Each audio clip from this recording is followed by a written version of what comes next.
He started a rivalry with the Kaaba and built a beautiful church in front of it, adorned with gold and marble, and placed it for visitors.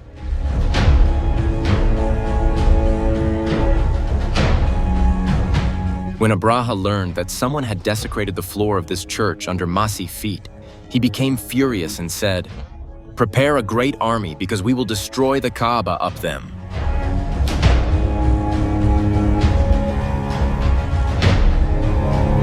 When the people heard about Abraha's attack on the Kaaba, they abandoned their homes and sought refuge in the mountains. Abraha looked that saw flock of birds moving toward the Kaaba and seemingly carrying pieces of fire in their claws and beaks.